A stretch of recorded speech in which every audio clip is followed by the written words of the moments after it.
In 358 BC, along the Macedonian coast in northern Greece, a storyteller named Iolaus from Athens finds himself in the clutches of pirates. To stall for time, he spins the tale of his legendary uncle, Hercules. Born to Zeus, the supreme god, and a mortal woman named Alcmene, Hercules faced Hera's wrath, the queen of Zeus, who deemed him an affront. Hera sought his demise, yet Hercules inherited immense strength akin to his father's. Upon reaching adulthood, the gods tasked Hercules with 12 labors. Completion of these labors would grant him peace from Hera's persecution. Hercules confronted formidable foes like the Hydra, the Erymanthian boar, and the Nemean lion, whose impenetrable hide required Hercules to rely on sheer might, conquering it barehanded. However, the pirates remained unconvinced by Iolaus's account, dismissing it entirely. Fate intervenes as Hercules himself arrives, adorned with the lion's impenetrable hide. Unfazed, the pirates, numbering 40 strong, face off against Hercules, believing their sheer numbers to be an advantage. Little do they realize, Hercules' prowess allows him to engage multiple adversaries simultaneously. Furthermore, he's not alone. His allies stand by his side, ready for the impending clash. The band of mercenaries comprises the seer Amphiaraus from Argos, the cunning thief Autolycus from Sparta, the fierce warrior Tydeus hailing from Thebes, and the skilled Amazon archer Atalanta from Scythia. This formidable crew effortlessly overpowers the pirates, liberating Iolaus from captivity. As they tally the heads for their pay, Autolycus advises Iolaus to embellish Hercules' tale further for better credibility. Meanwhile, Amphiaraus receives a prophetic vision from the flames, foretelling an unusual alliance between a lion and a crow amidst a battlefield strewn with bodies.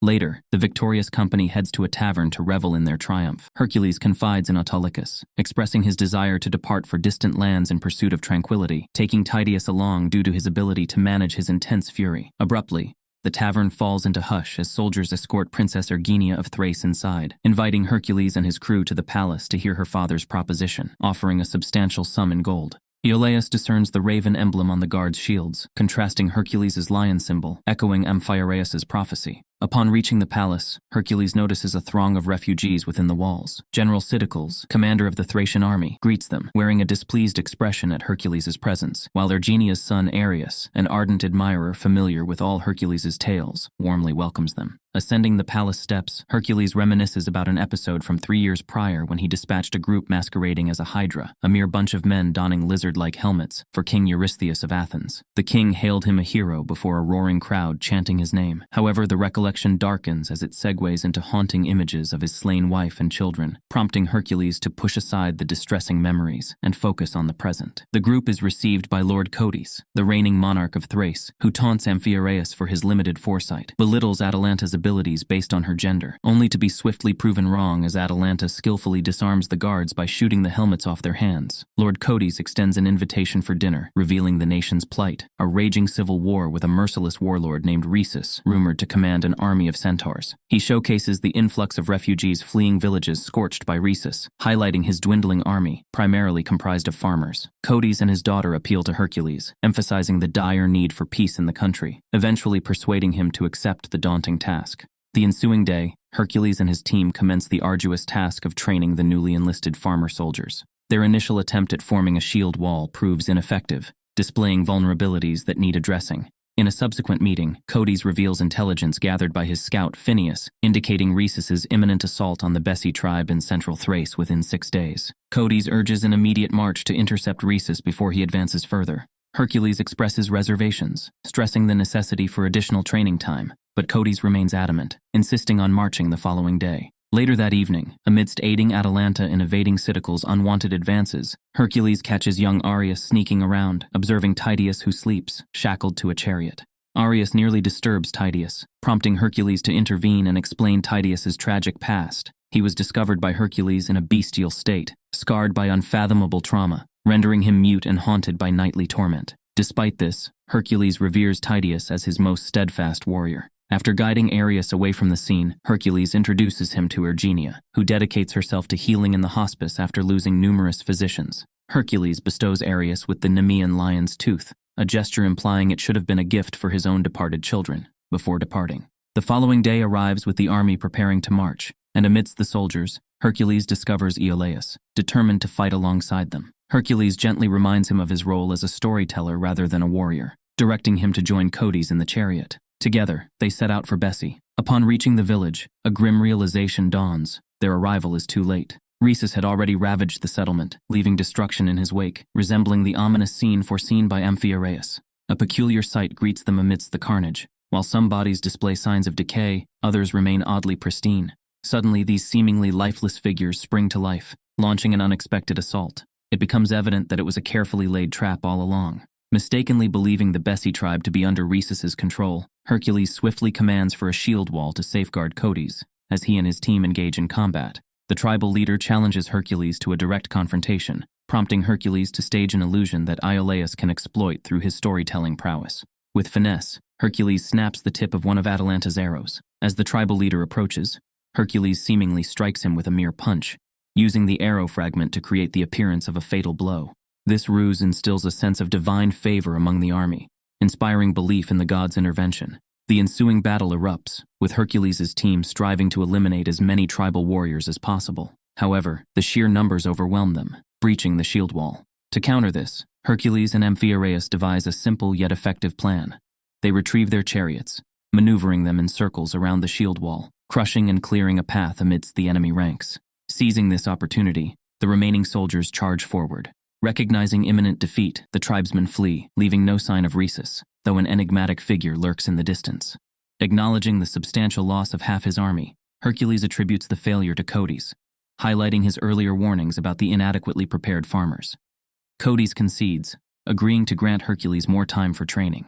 Meanwhile, General Siticles harbors intentions of retribution against Phineus for leading them into the trap, but Autolycus intervenes, assuming charge of the scouts and cautioning Phineus against further errors.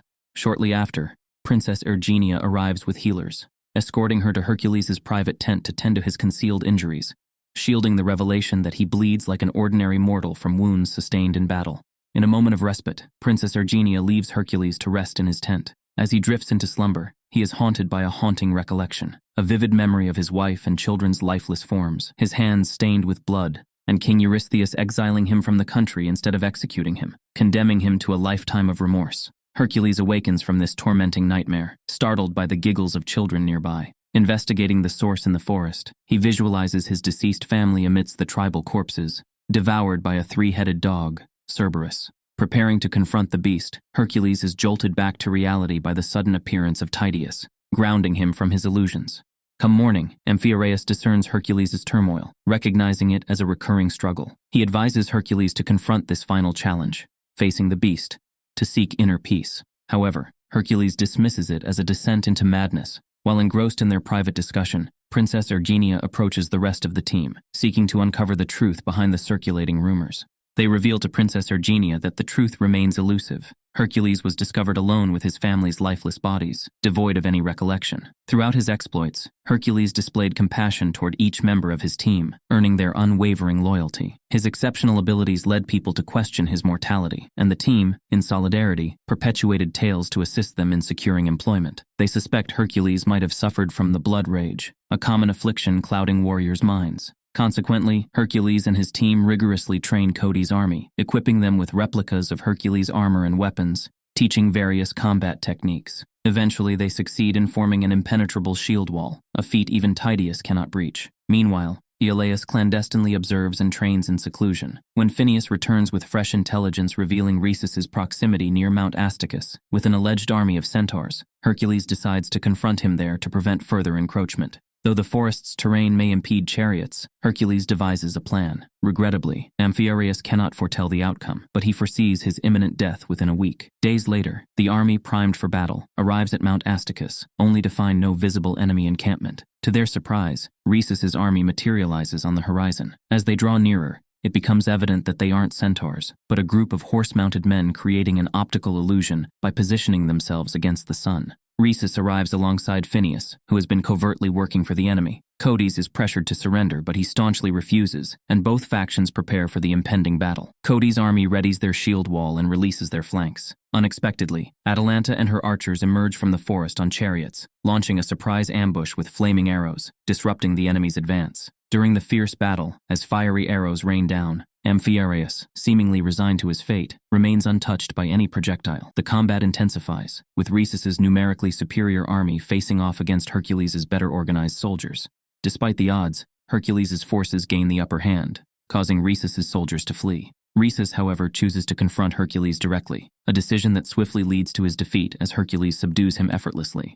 Returning triumphant with Rhesus in captivity, Codys initially subjects Rhesus to public humiliation. However, Hercules, moved by compassion, assists Rhesus. In a poignant moment, Rhesus confides in Hercules, revealing that it was Codys who orchestrated the conflict by poisoning Erginia's husband, the true king. During the celebratory banquet, Rhesus, displayed as a captive, receives mistreatment from Codys, who forbids Princess Erginia from offering him water. Subsequently, during Codys' coronation, uniting the fractured Thrace under his rule, Erginia reveals to Hercules the truth behind Codys' malevolence. She explains that Codys manipulated her into cooperating by threatening harm to her child if she resisted.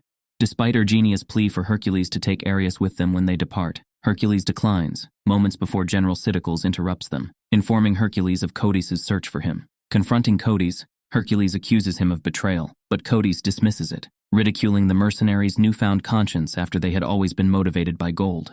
Codys, revealing his aspirations for his own empire, offers Hercules leadership of his army. Hercules declines the offer, receiving the agreed-upon payment before being dismissed. Arriving at their chariots, Hercules passes his payment to Autolycus, expressing his determination to remain and save Thrace. Although Hercules anticipates his team's departure with their rewards for a better life, Atalanta reminds him that their allegiance is not out of debt, but stems from their strong familial bond. Despite Hercules' assumption that the team would depart, they unanimously choose to stand by his side except for Autolycus, who departs with the gold, dismissing their decision as madness. Sneaking back into the palace, they are met by General Siticles and his soldiers, who disarm and apprehend them. Meanwhile, Siticles accuses Erginia of conspiring with Hercules to take Ares away from Codys, leading to Erginia's capture. Codys seizes Ares from Erginia, who in a desperate attempt tries to reach out to Hercules for help. In secret, Ares returns the Nemean lion's tooth to Hercules before being forcibly taken back by Codys. While attempting to rescue Ares, Hercules is subdued and awakens later, chained to a wall, and encounters what he thought was Cerberus, 3 wolves. As his vision clears, he realizes they are familiar. These wolves belong to King Eurystheus, who arrives with Codys, unveiling their collaboration to rule Greece together. Hercules gradually recollects his fragmented memory. Cerberus had been an illusion of his mind, and it was these wolves that attacked his family 3 years ago after Eurystheus drugged Hercules. Eurystheus admits his role, driven by insecurity over people's reverence for Hercules over himself, viewing Hercules as a threat to his authority that needed eliminating. In a pivotal moment, Codys, recognizing the peril Hercules poses as someone devoid of ambition, orders Erginia's execution. Hercules, feeling powerless, receives a much-needed boost when Amphiaraus urges him to believe in himself. This stirring reminder reignites Hercules' resolve, and with sheer determination, he breaks free from his chains, rushing to rescue Erginia. As Hercules confronts Codys and the others, they retreat, leaving him to face the wolves under their command, while Erginia seizes the executioner's axe, utilizing it to unlock the cages. Despite sustaining injuries from the fierce struggle with the wolves, Hercules showcases his unwavering strength, gradually overpowering each one until he defeats the last, with the Nemean lion's tooth, culminating in the completion of his final labor.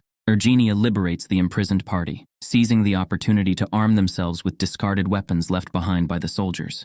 Hercules demonstrates his immense strength once more by lifting a metal door, facilitating their escape from the dungeon. As they ascend, encountering soldiers attempting to impede their progress, the group bravely fights their way through, thwarting their assailants. When faced with a flaming lance aimed at them, Amphiaraus, resigned to his fate, extends his arms in acceptance. However, Hercules intervenes, using the lance to eliminate the soldier, saving his longtime friend from certain peril. In a decisive turn, as the rest of the party handles the remaining soldiers, Hercules confronts Eurystheus. Eurystheus offers excuses, claiming he was manipulated by Codys, attempting to assert his authority as a king, and even offering Hercules wealth. Unmoved by these pleas, Hercules seizes Eurystheus, throws him onto the throne, and exacts revenge by fatally stabbing him with his own dagger. With this act, Hercules finally avenges his family and seeks closure. However, Hercules is suddenly ensnared by a whip around his neck wielded by Siticles, who prepares to kill him. Unexpectedly, Iolaus ambushes Siticles from behind, fatally stabbing him. Acknowledging Iolaus as a warrior, Hercules reunites with him and the party, who have successfully rescued Rhesus. Together, they depart from the palace but are halted by Codys and his army, holding Ares hostage. Codys threatens to execute Ares unless Hercules surrenders. At that moment, Autolycus returns and intervenes, causing the soldier holding Ares hostage to fall dead by a thrown knife. Ares rushes to his mother's side as another skirmish ensues. Tydeus protects Ares from incoming arrows, but succumbs to fatal injuries after dispatching most of the archers. As the others create a barrier of fire using knocked-over braziers, Hercules lifts Tydeus. Witnessing his final moments where Tydeus utters his only word ever spoken in his life, Hercules. With Cody's army charging, Hercules resorts to using his immense strength to topple a colossal statue of Hera. The shattered pieces crush numerous soldiers, including Cody's, plunging him into the abyss. With Cody's dead, the soldiers, acknowledging Hercules' might, kneel and chant his name, embracing him as their new leader.